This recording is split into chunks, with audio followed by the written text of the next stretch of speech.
भगवान से मांगना क्या चाहिए? भगवान से भगवान को मांगो। भगवान बोले मांगो।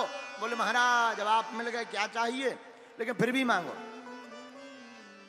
महाराज जी देना ही है, आपके चरणों का आशीर्वाद। नहीं नहीं नहीं, तुम जो कामना लेकर आए थे वो कामना का हम आशीर्वाद देते हैं। राज सिंहासन की कामना लेकर आए थे, तुम्हारे पिताजी के बाद तुम पिताजी की गद्दी पर बैठोगे ध्रुव जी, और 36,000 वर्षों तक राज्य करोगे। महाराज फिर बाद में तुम हमारे पास आकर के हमारी सेवा में रहोगे। और 36,000 वर्षों तक ध्रुव जी ने राजभोग भोगा। और आज भी आकाश मंडल में ध्रुव तारा बन करके चमक रहे हैं। जब विवाह होता है तो पंडित जी कहते हैं ना, ध्रुव दर्शन करवाओ, ये वही ध्रुव जी महाराज हैं। बोलो ध्रुव जी महाराज की। ध्रुव सगला निज पे ओ हरि नाम, ध्रुव सगला निज पे हरि नाम, ध्रुव सगला निज पे ओ हरि नाम, ध्रुव सगला निज पे हरि नाम, पायौ अचल अनुपम ठाव, पायौ अचल अनुपम ठाव, पायौ अचल अनुपम ठाव, पायौ अचल अनुपम ठाव। श्री राम जय राम जय जय राम, श्री राम जय जय राम, बोलो श्री राम जय जय राम, श्री राम जय राम।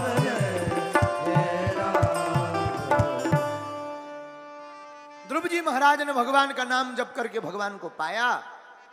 एक बात और देखो, हम सच बताएं, हमें राम कथा करने में भी बहुत आनंद आता है। और हम सोच रहे कि कभी नर्मदा मैया को नर्मदा के ही किनारे राम कथा सुनाएंगे। अभी तो नहीं, पर कभी। अभी तो तारीखों में बड़ी दिक्कत है, और भगवान ने चाहा तो हम मां नर्मदा मैया को राम कथा सुनाएंगे, बड़ा आनंद आएगा। तो ध्रुव जी के ऊपर भगवान की कृपा हुई। आहा, आगे कथा में पुरंजनोपाख्यान है, जो शरीर का वर्णन है। ऋषभ देव जी का वर्णन है। जड़ भरत जी की कथा की चर्चा है। ऋषभ देव जी वही हैं जिनसे जैन धर्म प्रारंभ हुआ है।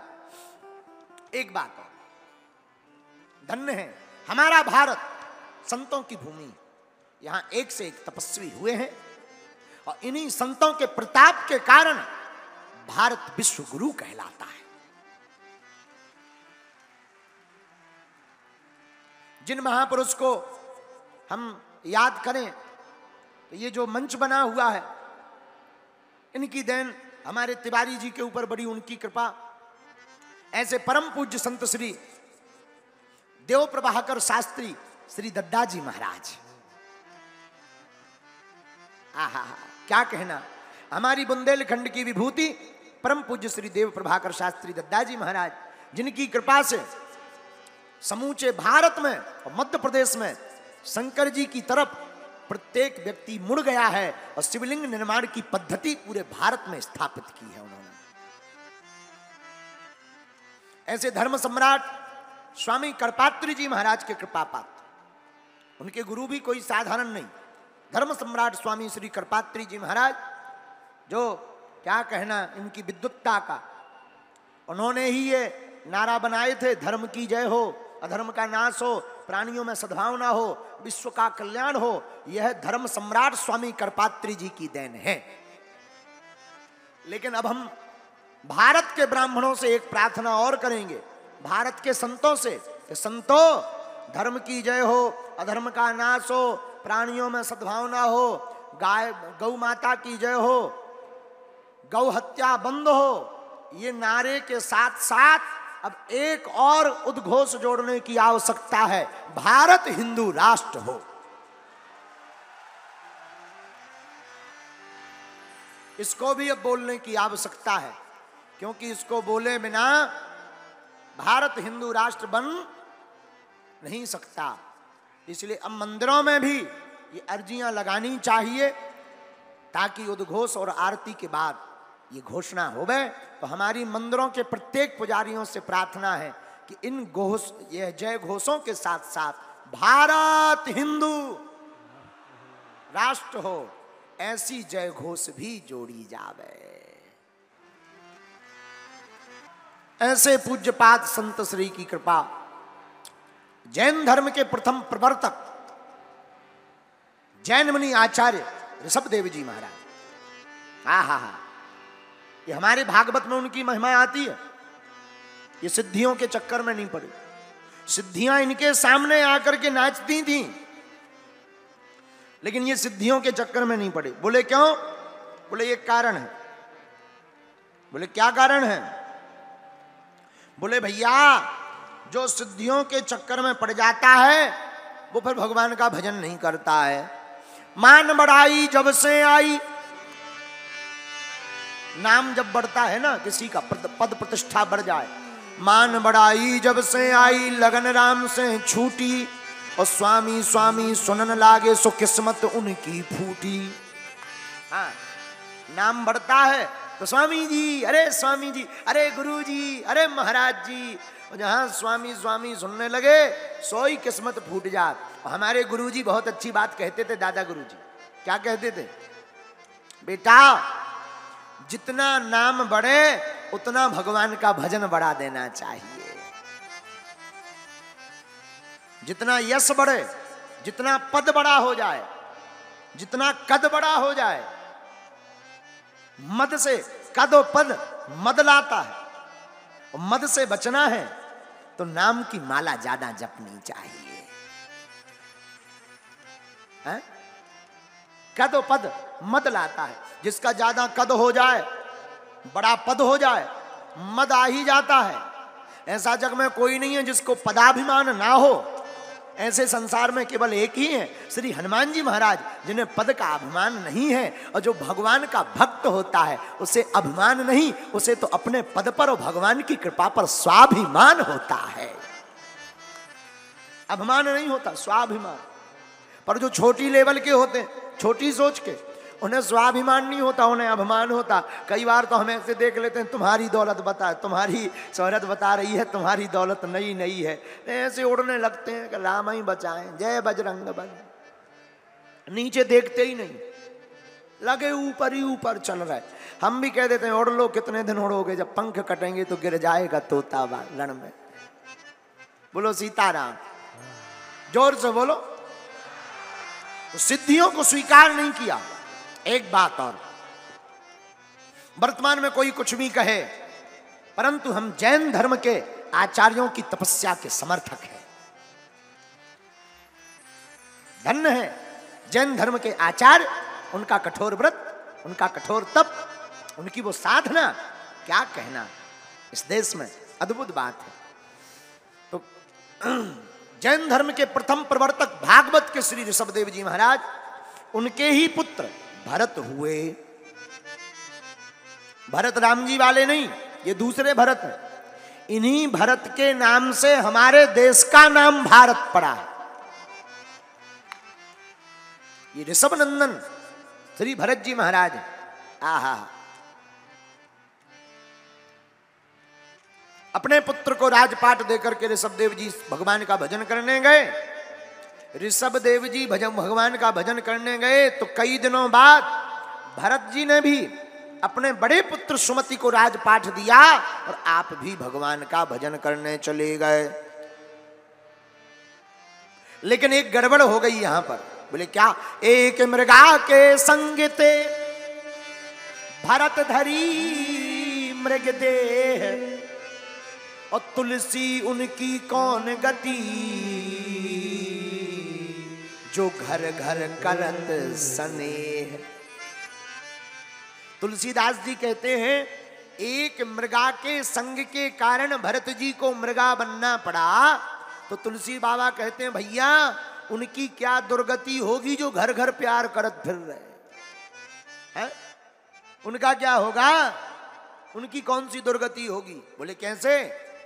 बोले एक बार भरत जी नदी में सूर्य भगवान को अर्घ दे रहे थे।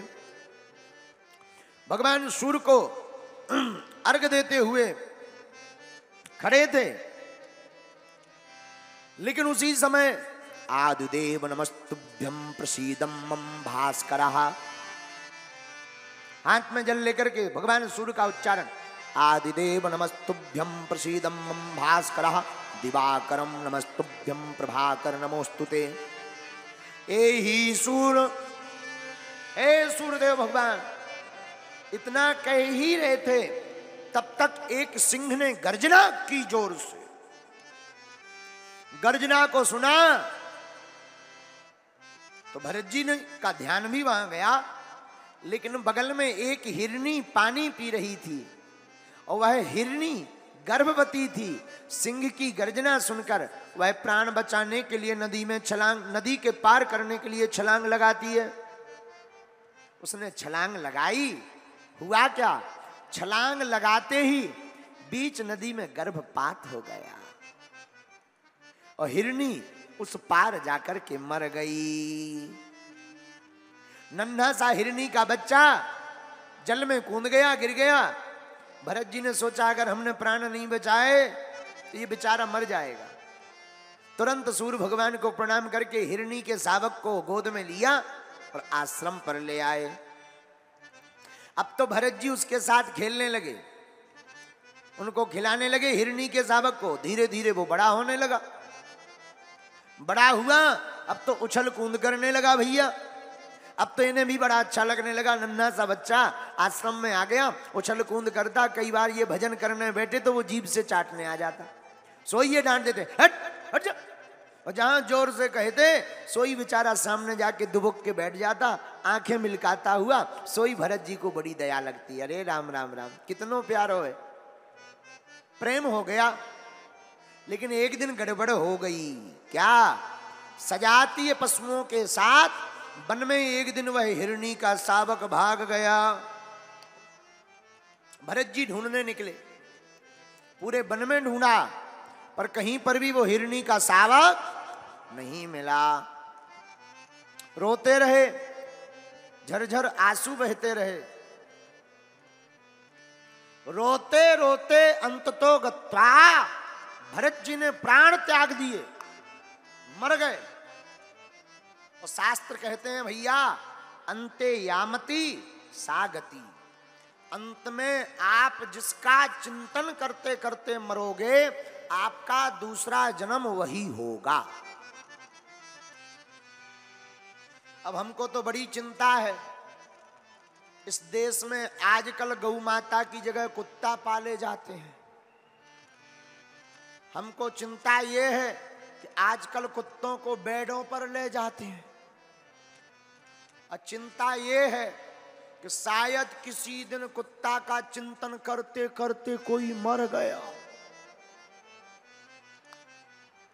तो अगला जन्म भौं भौं ही करेंगे,